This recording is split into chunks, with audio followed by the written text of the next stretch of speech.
this is number 18, the 18th. Wow. Yeah, I guess I've missed a few. Sunscreen podcast. Yeah. I'm Tony Armour, Executive Director of the Sunscreen Film Festival, and today we have Superhero, regular contributor to the Sunscreen Film Festival video podcast, who has been missing for a few weeks, so we're glad to have Superhero back. And it's the holiday season, so people are busy, so we're missing Programmer Director Tyler Martinovich today, and writer Brad Siberson, who normally contribute, but I think we can handle the show. We'll fly. All on our own here. We'll fly. We'll make it. Absolutely. So one thing coming up this week, we've been talking about this for weeks and weeks and weeks now, but starting this Friday, Chris Wyatt, producer of Napoleon Dynamite and a dozen other feature films, and one of the writers on Avengers animated series on Disney XD, and the Ultimate Spider-Man animated series on Disney XD, and the Teenage Mutant Ninja Turtles on Nickelodeon, is going to be here in St. Petersburg doing a 3-day filmmaking workshop. So, this is your last chance to sign up. Sign up now, Friday the 30th, Saturday December 1st, and Sunday December 2nd, 9 to 5 all day long. Chris is going to be giving you all the inside info you need to know about how to make a film, how to get it made, how to get distribution, all that other fun stuff. Wow. So find it on our website, sunscreenfilmfestival.com, which is... Talk about a guy with experience. Absolutely. Oh, you just made me think, too. Is he going to be a guest on the show? We are going to do something with him this week. I'm dying to ask him. Do you know they're going to turn the Teenage Ninja Mutant Turtles into aliens? Really? Of all things, I'm dying to see. Oh my God! Hear what he has to say about that. Did you know the guys that wrote that went to Countryside High School? Huh? No, interesting. Yep, Eastman and Laird went to Really? Countryside High School. They're local boys. Right here. Local boys right make here it in Clearwater, big. Florida. Very cool. And they've sold that property a couple of times. Well, it was originally Disney owned it for a while there. Remember that when they were all in the Disney parades? Hey, we're the turtles! Hi-ya! You know, and everything. And they did another one that I read for a while called Tiny Mighty Mouse Marines. Really? About these little mice that were Marines, and they ran around in your house trying to avoid you and stuff. Yeah. Interesting. Now, but it never took off the way that the Turtles did. Now, the Teenage Mutant Ninja Turtles originally was a black and white comic book. A very dark Yeah. black and white comic. There was no Cowabunga dude or anything like that in Yeah. it. So here's the... And it's been bastardized so many times. But this is a thing too, as long as you're cool with it. This is not it. As long as you can take your check and live with yourself at the end of the day, someone will take your property and make a completely different version of it. But if you're cool with it and can take your royalty checks and everything, that's why it's...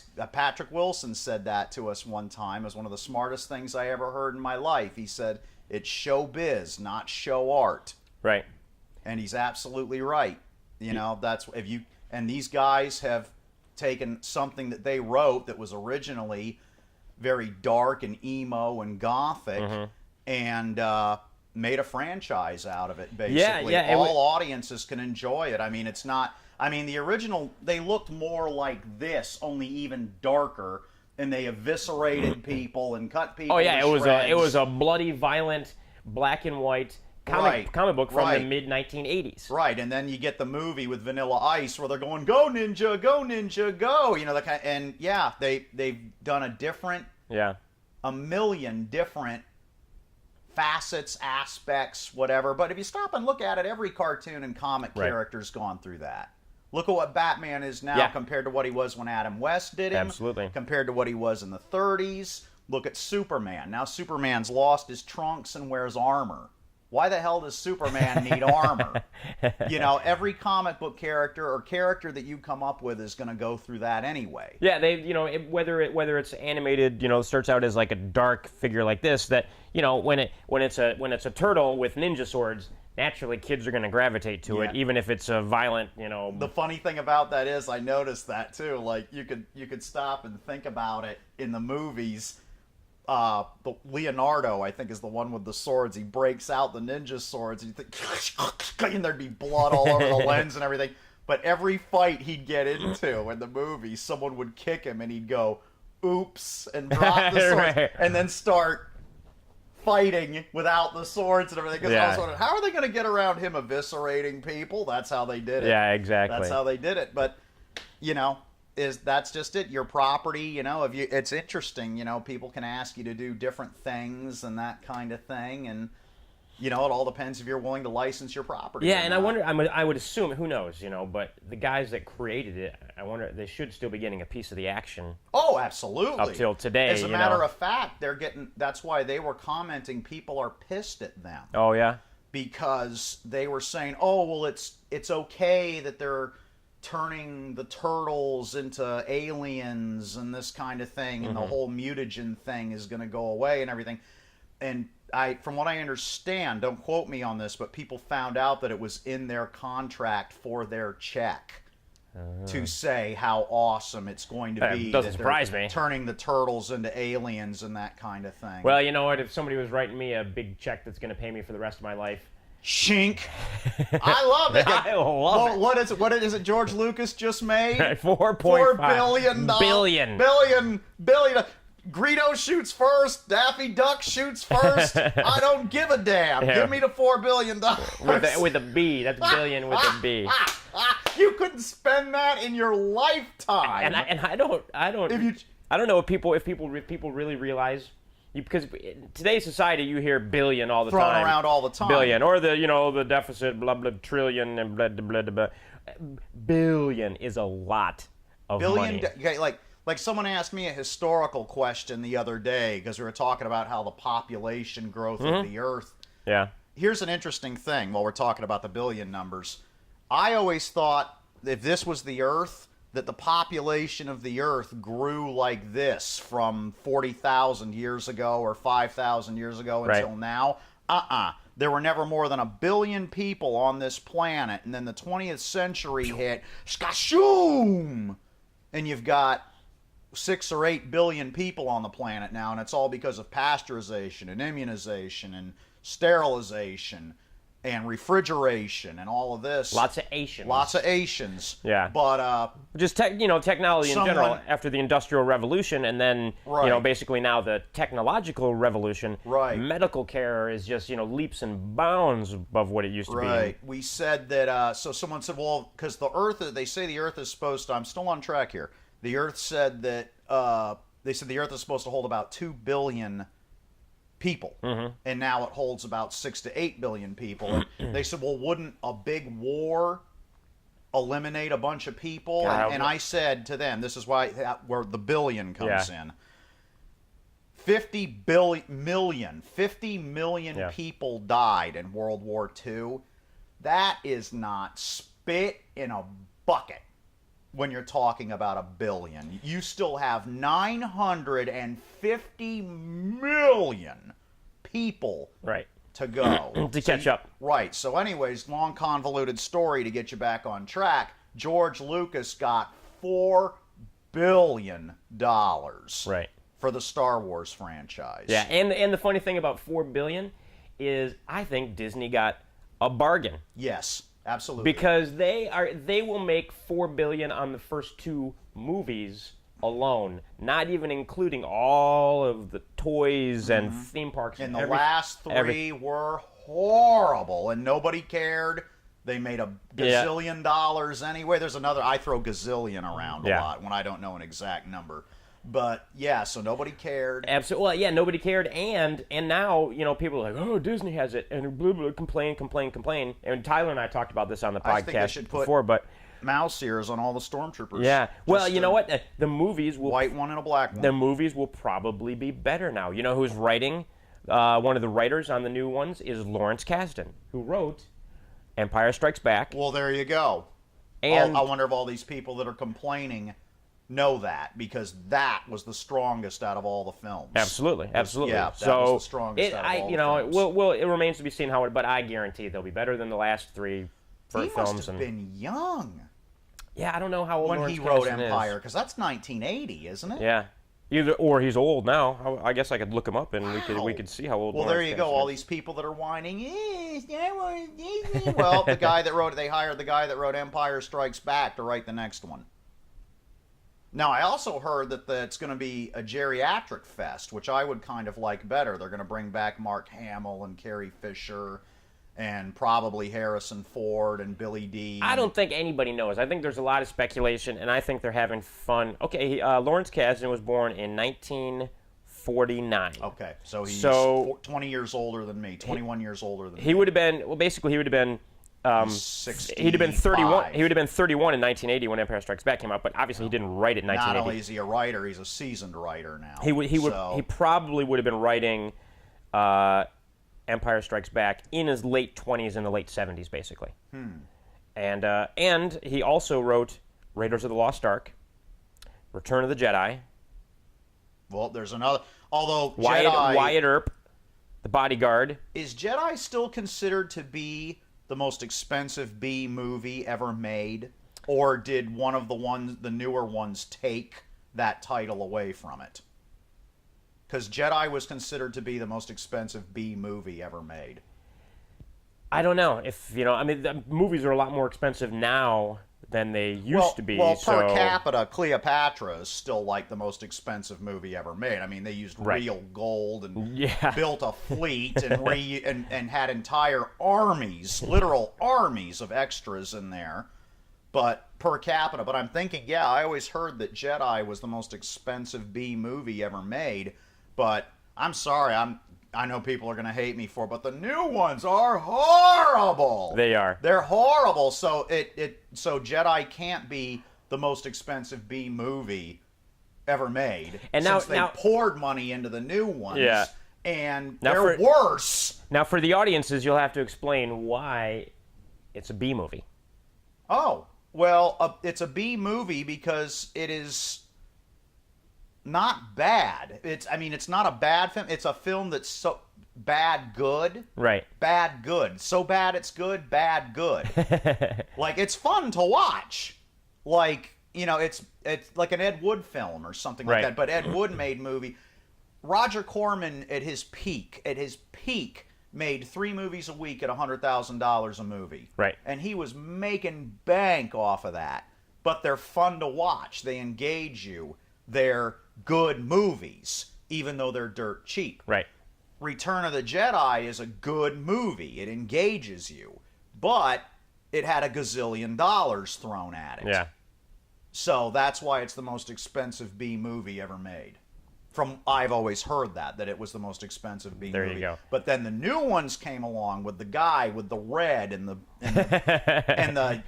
so I could be wrong now, but that one didn't really engage me the way that Return of the Jedi did. Phantom Menace was. I was like, nobody's putting any. And it's not the actor's fault, because I've always heard that George Lucas is the most actor-unfriendly director.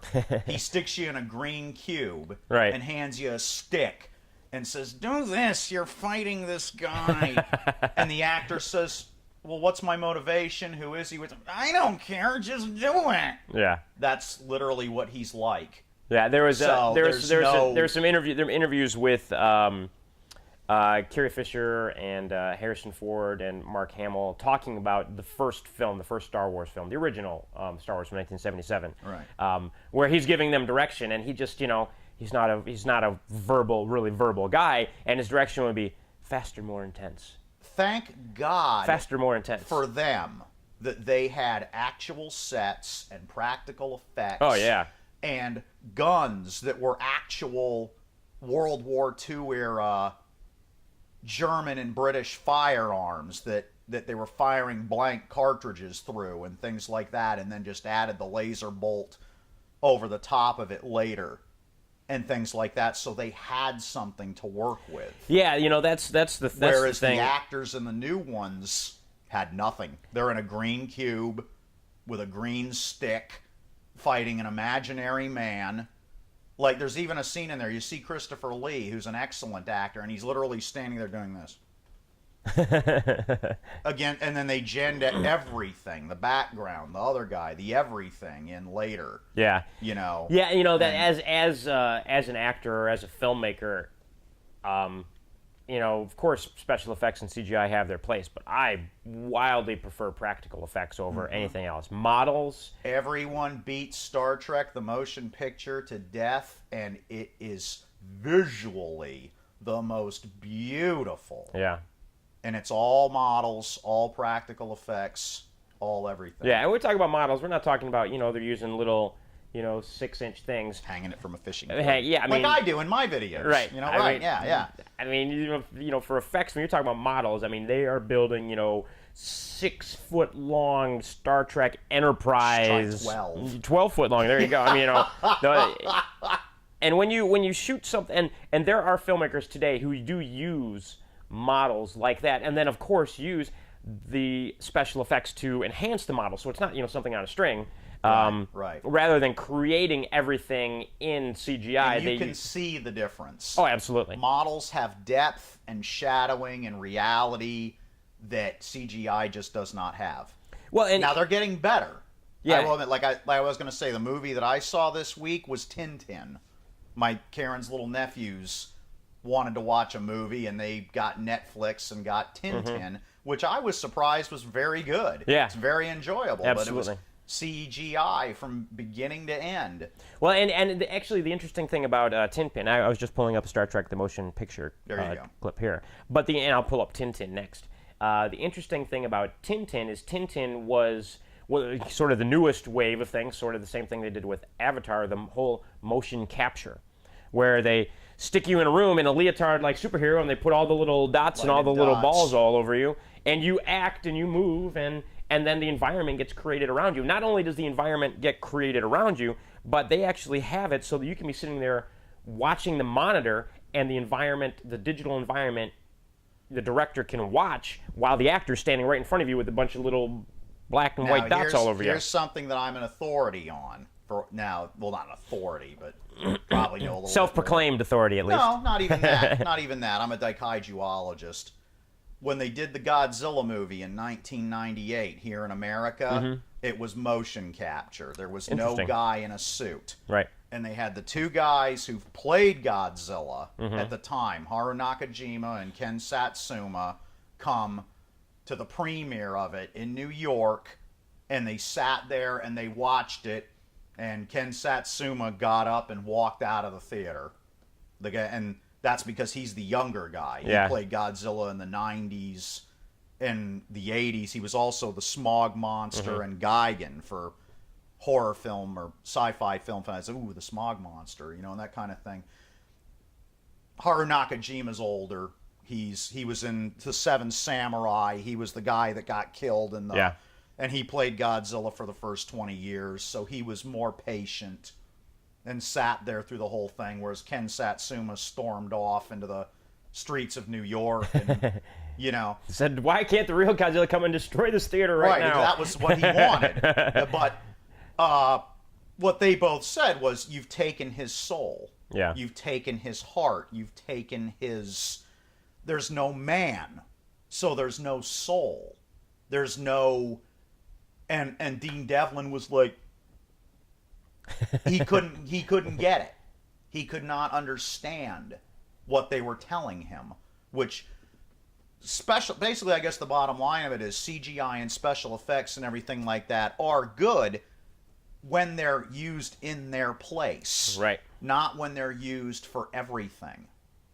And the guys that are making the new Godzilla movie have already said they will not make that mistake. Yeah. They will not. They will actually listen to the guys that have played Godzilla before, and they will, take their cue. Yeah, and here's the trailer for the 1998 Godzilla film. Yeah, and that's what ended up happening. They said before you even get to the part that he was vulnerable to conventional weapons and stuff like that, you take it.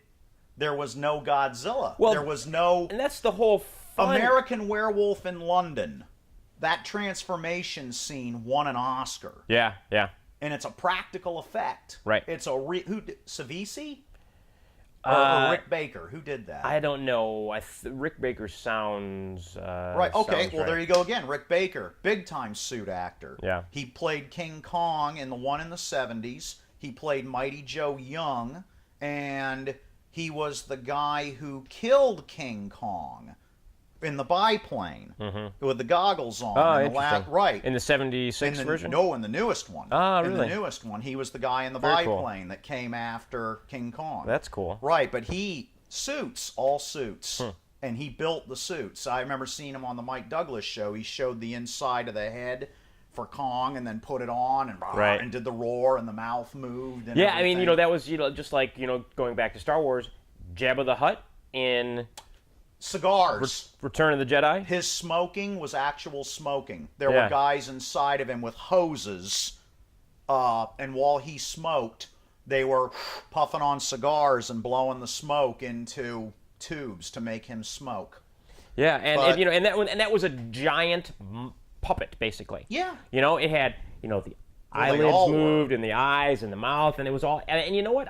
The Jabba the Hutt from Return of the Jedi looks infinitely better than the Jabba the Hutt, the CGI Jabba the Hutt from the new films. Yeah. I totally enjoy that, a lot more. And the whole fun of Godzilla is seeing somebody go through and smash the city. Right. You want to see a guy in a suit smashing a city as Godzilla. I don't want to see CGI Godzilla. I want to see a guy in a suit Godzilla smashing a giant model of a city. That's what I want to see for Godzilla. This isn't a very high quality looks like clip a here. shot from Godzilla vs. Kong. Yeah, it's at a 50-year anniversary clip of it. But regardless. But anyways, I guess the bottom line of that is that CGI has its place. Right. But don't, get carried away with it. Don't get, overboard, off the wall. Now I say too, there's another character back on the original subject of your characters. As long as you've got a conscience, right, you can license your characters out. Toho never really licensed. This is hilarious. I've seen it before. Have never really licensed Godzilla out, but he changed so much. Yeah. Throughout his career, he was like the Ninja Turtles. He was dark and gothic and evil in the very beginning, in the first, I'd say 4 films. And then in 1965, all of a sudden, he started to morph into a good guy. Yeah. And the reason was because they figured out that children liked him. Right. So they wanted to make him more children-friendly. And by the time he hit the 70s, he was more like a giant teddy bear than anything else. He protected children, he protected the earth, he teamed up with giant robots. Yeah, and when Godzilla was first created, that was, was born out of World War II of, the U.S. dropping nuclear bombs on Japan, on Nagasaki and Hiroshima. It's an allegory for nuclear horror. Yeah, absolutely. Yeah. And so then obviously that changes as Japan started to grow and become a technological and a financial power. Right. Basically, then they had sort of developed basically a middle class and wanting to cater to children, and it became more entertainment instead of social allegory essentially. Right. They say too, believe it or not, that's what actually saved his career. Yeah. That's what saved his career, because even when he's been in a very bad movie, like Godzilla's Revenge or Godzilla vs. Megalon or the one that they made in 98, people don't really say, oh, well, they've ruined the franchise or anything. They're like, boy, that wasn't a very good movie Godzilla was in. But they see him, he's like Mickey Mouse. Right. They see him as an actual being. Yeah. So his next movie will probably be better. Right. He's an actor. Like Sean Connery or somebody like that. His next movie will probably be better. James Bond's made bad movies. Yes. But people always say, oh, well, his look has changed over the years, just like Godzilla has. Yeah, and they've changed the Bond, 50 years of Bond, the character has, done a lot of, ups and downs and roller coasters and changing over the years. Yeah. How far removed could you get removed from that franchise than Moonraker? Right.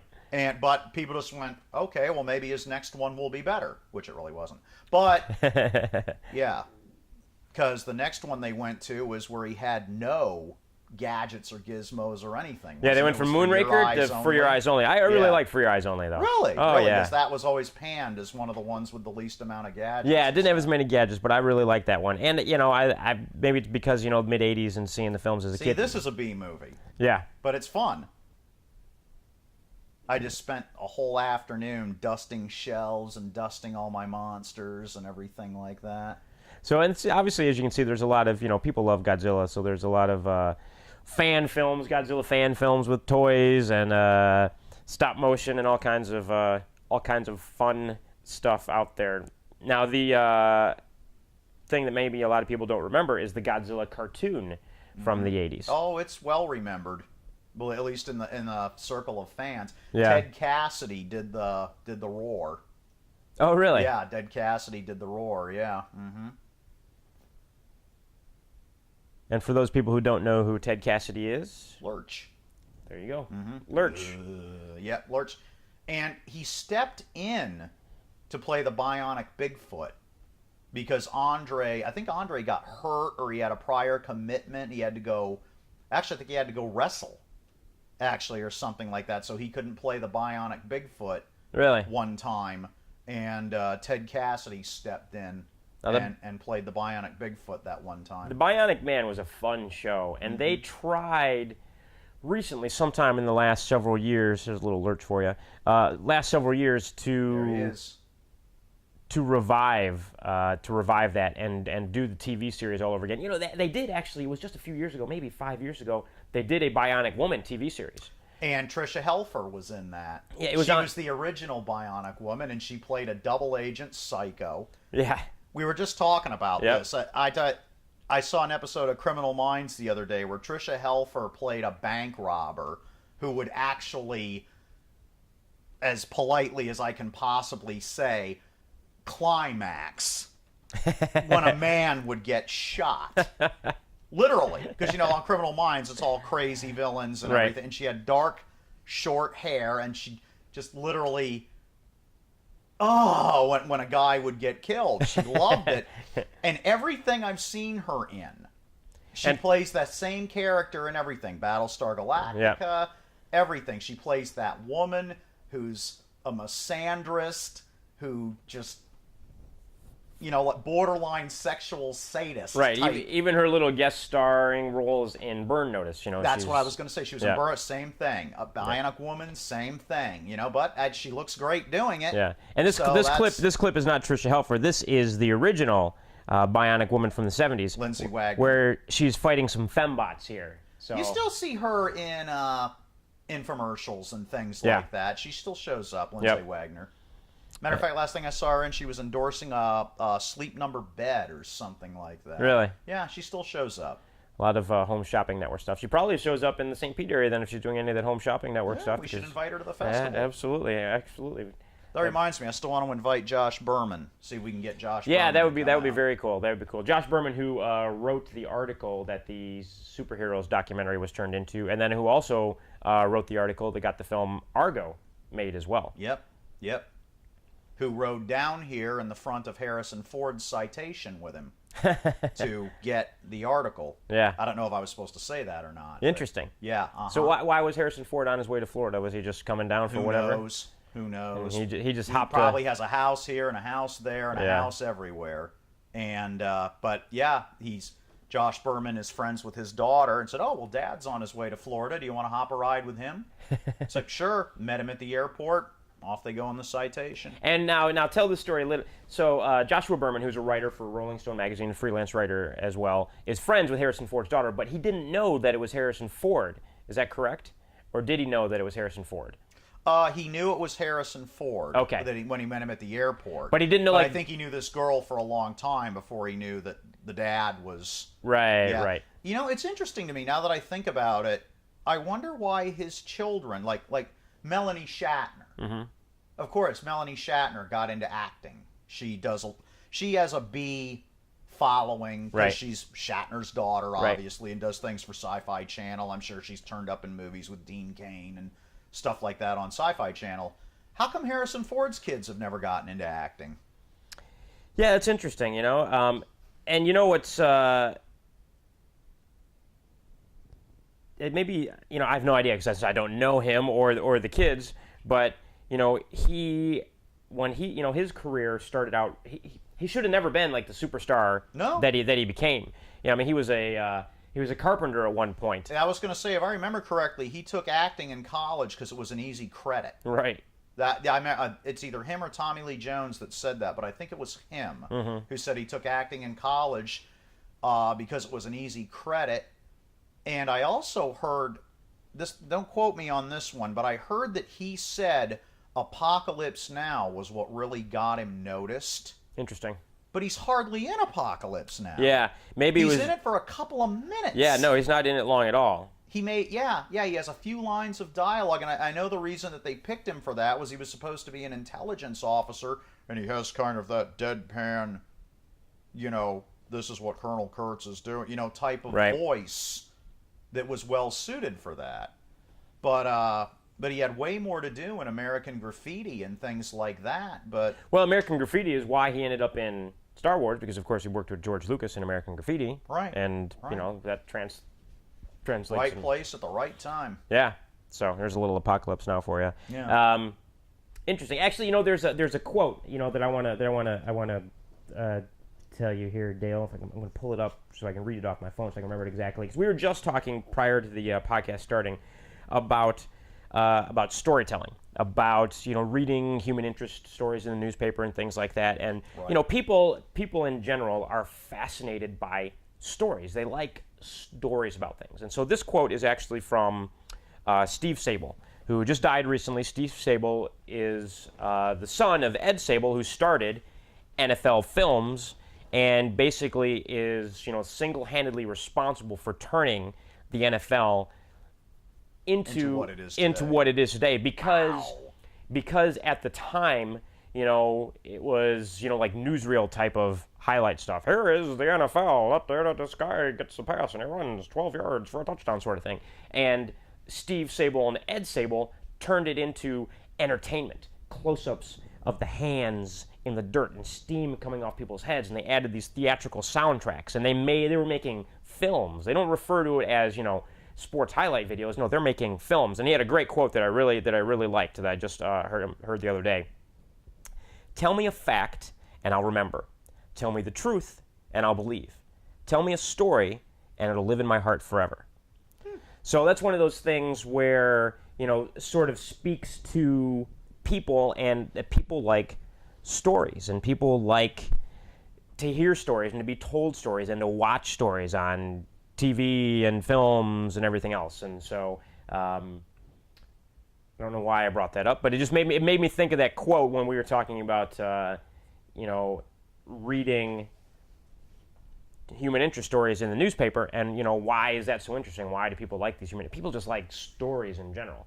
And so hopefully people like watching our podcast, because that's all we do is sit around and talk about random stories all the time. So just so everyone knows here, all the flying in this movie, Filipino Air Force.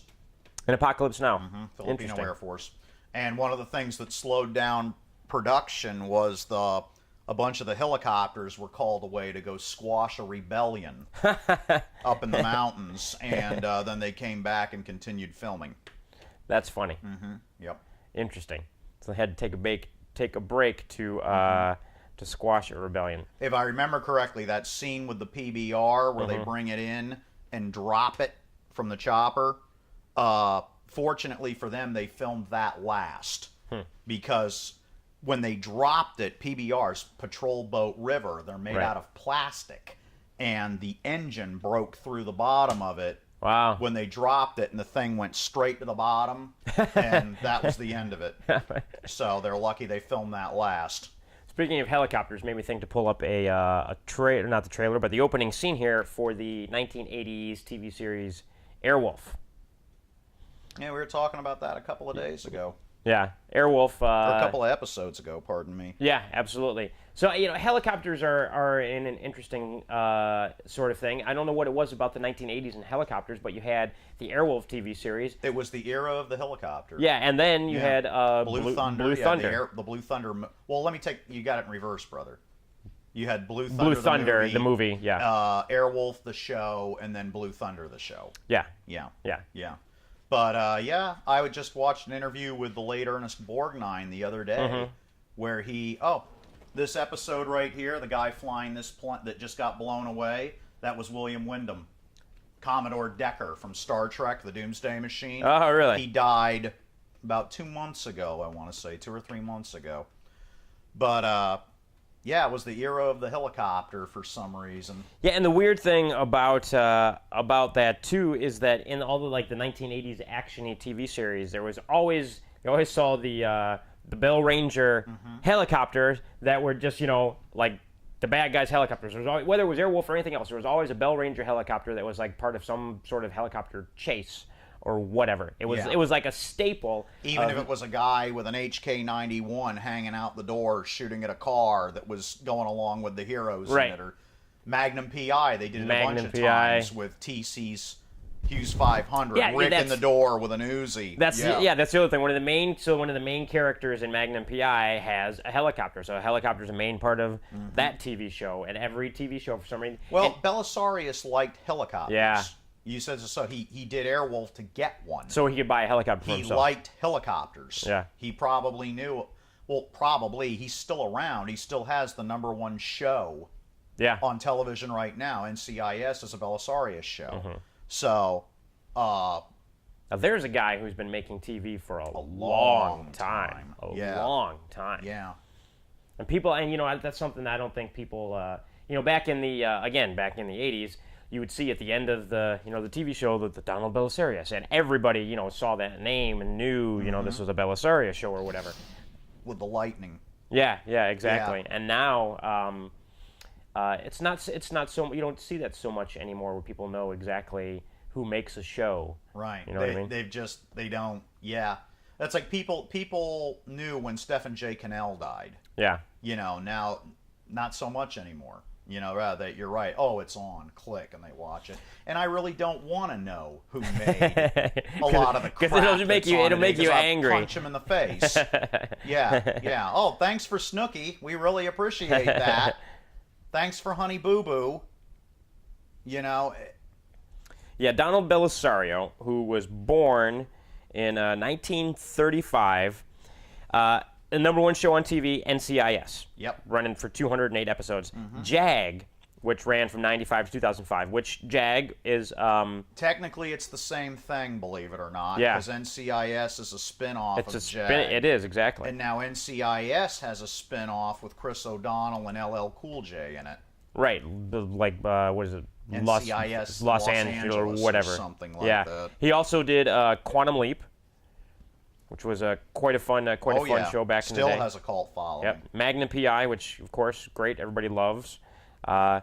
Airwolf ran for a bunch of seasons there. 4, I think. Yep. Tales of the Gold Monkey, which we've talked about on this show a little bit before, that really loved, and Jeff McKay, who was one of the stars of Tales of the Gold Monkey, who became a Bellisario guy because Bellisario kept putting him in all of his shows. Does that mean Black Sheep Squadron was a Bellisario show?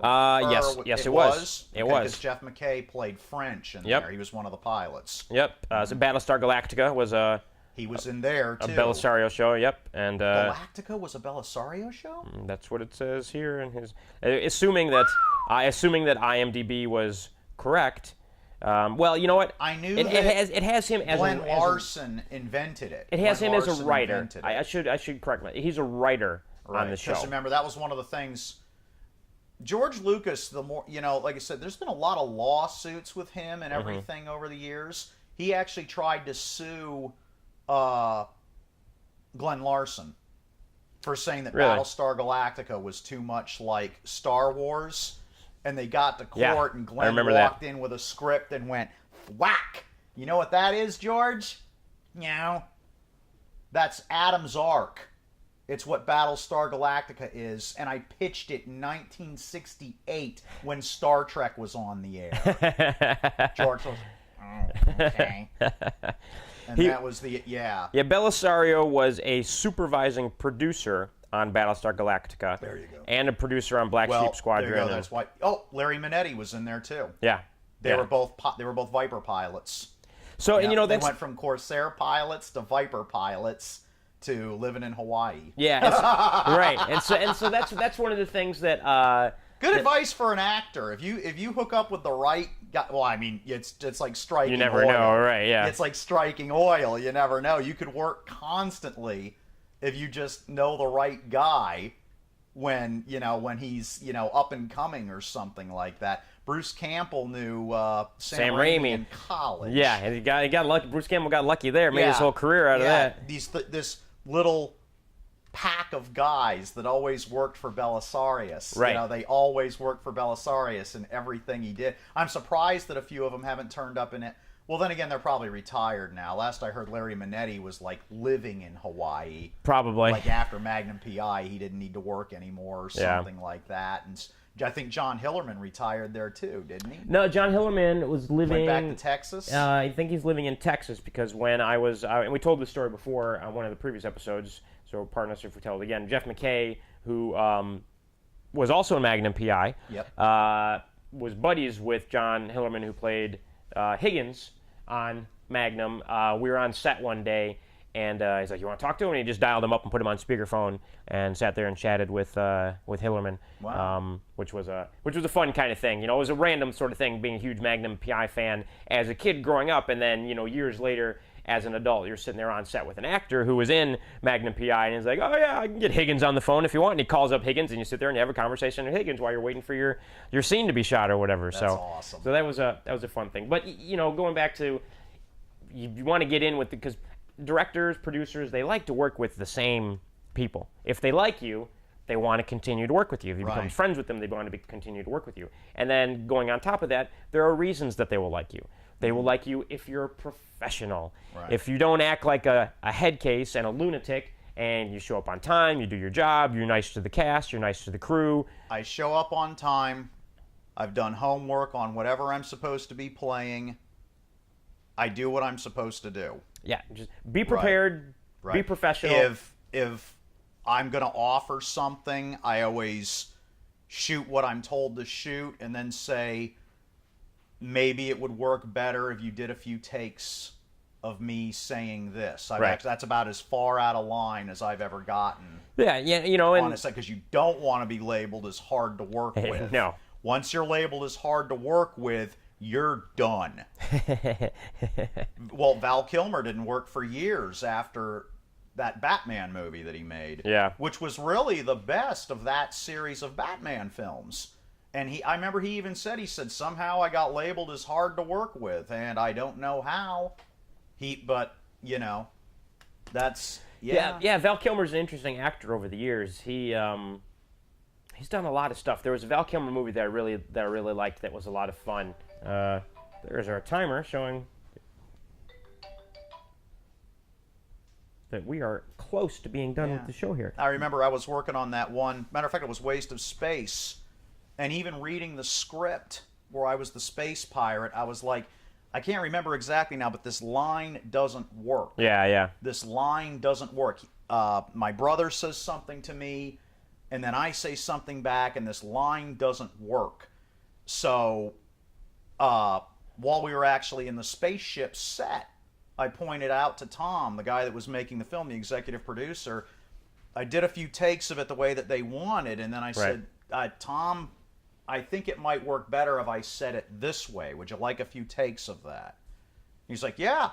And so then we did a few takes of saying something different, and if I remember correctly, they ended up using it. Yeah, but there's a difference between being hard to work with and being offering helpful. Suggestions and helpful and stuff that'll help you as an actor. Right. It's like, this is difficult to say. Can I say it this way because it's more natural? And that was how I presented it. Yeah. Know your place. Like when we were working on the Siamese Cat, me and him had a completely different relationship than when we were working on Waste of Space. Right. Because I came to you with, I can get you a guy that's been a wrestler to replace Brian Knobs, this kind of thing, because you were what was your position? I was a producer. You were a producer on there. We weren't on the same level working at that. I had to present him with something to try and help him with his problem, as opposed to just say, I've got this guy, I'll get him. Right. Siamese Cat, you were the producer and the director, so that kind of thing. It's all just knowing how to fit in. But if you get with the right guy. You never know. You end up, with a Bellisario connection, or a great example, of course, is the whole Sam Raimi thing. Or you look at what's his name? I'm blanking right now off the top of my head, but made Frankenweenie. Tim Burton. Tim Burton works with the same Same, Johnny Depp, all the time. All the time, same people. Find an actor you like to work with. And I think, isn't Tim Burton married to... he was married or dating Lisa Marie. Not Elvis's Lisa Marie. Yeah, Helena Bonham Carter's who he's married to now. Oh, okay, but for the longest time, he dated Lisa Marie, who is this gorgeous... She even looked good in the ape makeup when she was in Planet of the Apes. Yeah. She was hot in there. She was the tall thing that walked around in Mars Attacks that was trying to kill the president. She played Vampira in his Ed Wood movie. Yeah.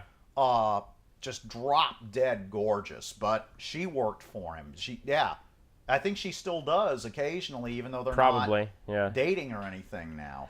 Yeah, and so, that you make a great point there. We'll do this and then maybe we'll wrap up about you couldn't see her face, but she was incredibly sexy. Anyways, actors need to think about body language a lot. I think that's something that that actors don't take into consideration when they're acting. They're always doing stuff with their faces, especially beginning actors. They do a lot of twitching.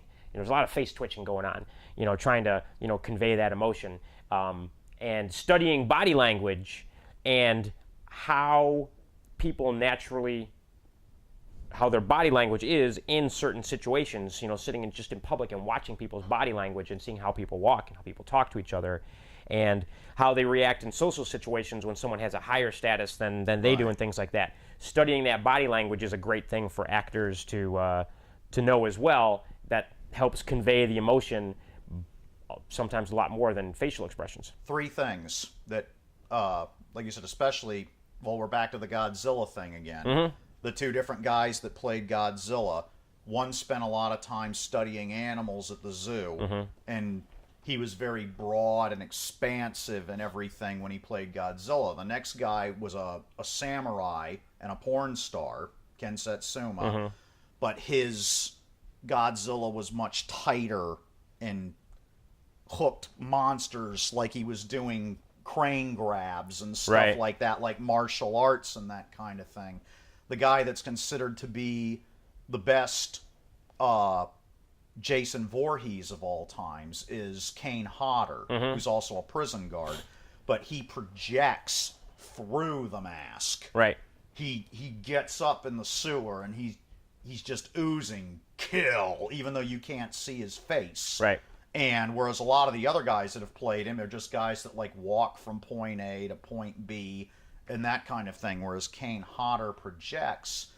And like you said about the veteran actor, I just read a thing in a CD jacket, of all things, Bernie Casey talking about working on The Martian Chronicles with Rock Hudson. Right. And Bernie Casey was very inexperienced at the time, and they're shooting in Malta, which is supposed to be Mars, and they're out in this big barren wasteland, and he couldn't understand. Rock Hudson was so subdued. Because he was like, come on, we're doing this scene, and it's you and me, and go for it, that kind of thing.